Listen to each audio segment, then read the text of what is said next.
अस्सलाम वालेकुम everyone. This is D3 exercise 10B और क्वेश्चन नंबर 1 पार्ट ए हम बना चुके हैं थोड़ा डिटेल में। अब हम part B C D E F कोशिश करेंगे कि हम इसी वीडियो में कंप्लीट करें। पार्ट बी के अंदर जो रिक्वायरमेंट दी है, रेडियस दिया है आपको 35 मिलीमीटर। यूनिट्स में जो हैं आपकी बहुत अहम होती हैं, आप इन्हें निगलेक्ट नहीं कर सकते। देन पेरीमीटर गिवन है ओनली 136 मिलीमीटर। बाकी जो चीज़ें हैं आपके पास, लाइक आर्क लेंथ आपको मालूम करनी है, आपको रेडियस गिवन है, सॉरी आपको एंगल भी मालूम करना है, यानी कि थीटा, आपको थीटा भी मालूम करना है, और उसके बाद आपको एरिया भी मालूम करना है। ठीक है, तो कोई मुश्किल नहीं है इस सवाल में। आपको सबसे पहले रेडियस दिया है और पेरीमीटर दिया हुआ है, ठीक है ना। हम इस रेडियस और पेरीमीटर की मदद से या तो आर्क निकाल पाएंगे, या तो थीटा निकाल पाएंगे, या तो फिर एरिया निकाल पाएंगे। ठीक है, सही है। हम सबसे पहले पेरीमीटर का फॉर्मूला लगाते हैं कि जब हमें पेरीमीटर निकालना होता है तो हम पेरीमीटर के लिए करते क्या हैं। शायद आपको याद हो, मैंने आपसे कहा था सेक्टर ये होता है, ठीक है ना। लाइक ये है O, दिस इज़ A, ये जो आर्क लेंथ होती है हम इसको X बोलते हैं, और ये हमारा B है। ठीक है, रेडियस दिया हुआ है 35 मिलीमीटर, ये भी रेडियस है, और दिस इज़ इट 136 मिलीमीटर। तो हम सबसे पहले पेरीमीटर का फॉर्मूला लगाते हैं, which is arc plus radius. याद है आपको मेरी ये बात, हमने पार्ट ए में किया था। आर्क लेंथ हमें नहीं दी तो हम आर्क लेंथ की जगह आर्क लेंथ लिखा रहने देते हैं। रेडियस दिया है 2 बार 35 और 35, ठीक है, और पेरीमीटर पूरा दिया है 136। तो 35 तो ऐड होकर 70 होगा, और वहाँ जाकर माइनस करेगा 136 से, यानी कि 75 136 से माइनस करेंगे तो आपके पास इस तरह से आर्क लेंथ आ जाएगा।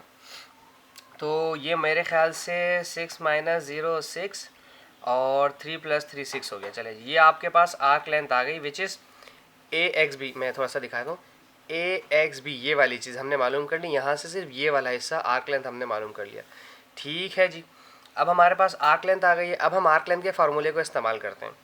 आर्क लेंथ निकालने के लिए आपके पास आपका जो फार्मूला होता है, आर्क लेंथ का जो बेसिक फार्मूला हमने आपसे डिस्कस किया है, वो होता है x डिग्री, यानी कि जो सेंटर एंगल होता है, divided by 360 multiply by circumference, जो कि 2πr होता है। ठीक है जी, सरकमफेरेंस याद है ना आपको, 2πr लगाते थे हम। अगर आपकी टीचर आपसे कहे कि c लगेगा यहाँ पे, तो आपने उनकी बात भी माननी है। आर्क लेंथ हमारे पास ऑलरेडी गिवन है, विच इज 66, मैंने यहाँ लिख दिया 66।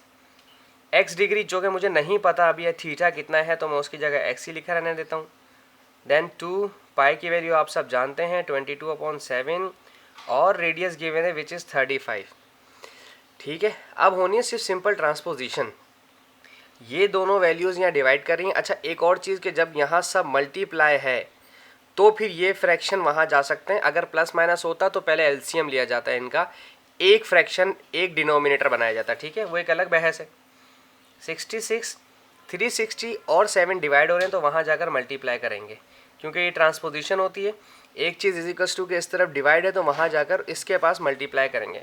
हम इसको कहते हैं जो नीचे है वो ऊपर लिख दें, जो ऊपर है वो नीचे लिख दें, मतलब सिर्फ अंडरस्टैंडिंग के लिए बाकी। ठीक है, 222 35 ऊपर लिखा है, यहाँ नीचे लिखा जाएगा 222 देन 35। ठीक है जी, इज इक्वल्स टू यहाँ पर बच गया x विच इज़ थीटा। ठीक है, अब हमने क्या करना है, 66 को 360 से मल्टीप्लाई करवाना है, देन 7 से मल्टीप्लाई करवाना है, उसके बाद 2 से डिवाइड करवाना है।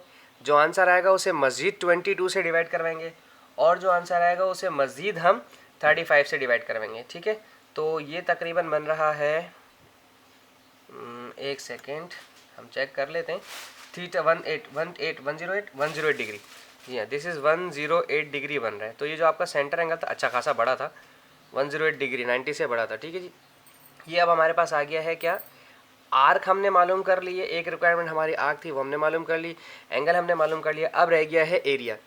एरिया का फार्मूला आप जानते हैं, सेक्टर के एरिया का फार्मूला याद रखेंगे हम। एरिया ऑफ सेक्टर फार्मूला होता है x degree divided by 360 degree multiply by πr², circle का एरिया टोटल।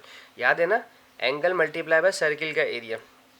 थीटा आपने अभी मालूम किया, which is 108 divided by 360 degree multiply by pi की वैल्यू 22/7, और रेडियस है 35, और उस पर स्क्वायर भी है। तो हम अब इसे निकाल लेते हैं, 108 multiply by 22 multiply by 35 square divided by 360, जो आंसर आया उसको मज़ीद दोबारा डिवाइड करवाना है 7 से, तो ये आपके पास आ रहा है 1150 मिलीमीटर स्क्वायर। मैंने राउंड ऑफ कर दिया है, चूँकि एरिया है इसलिए हम इसको जो है राउंड ऑफ करके उसके ऊपर स्क्वायर भी लगा रहे हैं। चलें हम कोशिश करते हैं हम सी भी यहीं पर कर लें ताकि हम एक साथ 2 चीज़ें निपटा दें। अच्छा चलें सी हम नेक्स्ट वीडियो में करेंगे, ठीक है। अल्लाह हाफिज़। नेक्स्ट हम वीडियो में सी पार्ट करेंगे। अल्लाह हाफिज़। Thank you so much. Thank you for watching my channel.